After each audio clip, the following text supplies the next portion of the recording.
Ito na, medyo tapos na kami magsabunan. Hindi ka na?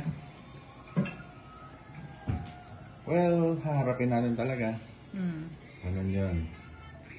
Hindi kami konsentidor, pero we correct in private.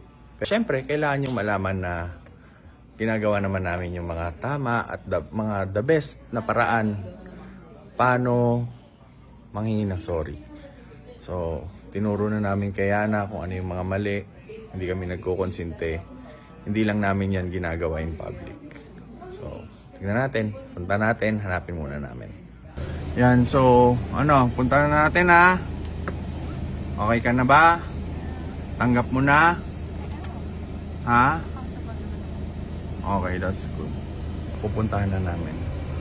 Yan. Dito na kami sa work area ni Mang Jimmy.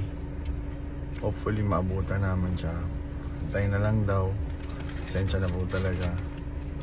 Pero ayun, gusto ko kasi personal manghingi ng pasensya si Yana. Kasi kung public apology, oo, may kita nila, pero iba pa rin yung personal syempre.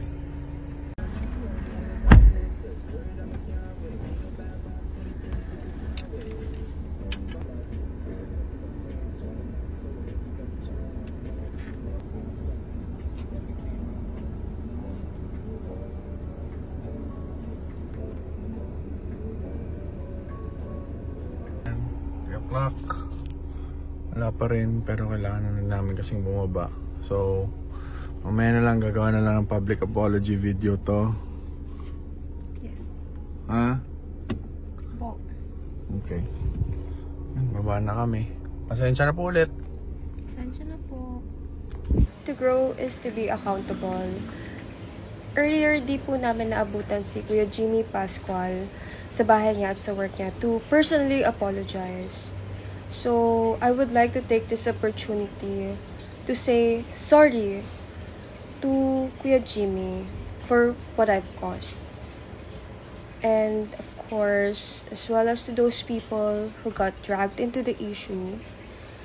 Sorry din po sa citizen of Zambales, the riding community, especially the off-road community. This issue is all on me. I'm still learning. This one especially the hard way. I promise to be more patient next time, especially on the road. And I'll listen to my ates and kuyas more. Na-feel ko na po yung mundong maraming galit and ayoko na pong maulit po yun. Again, sorry po at pasensya po ulit. Maraming salamat po.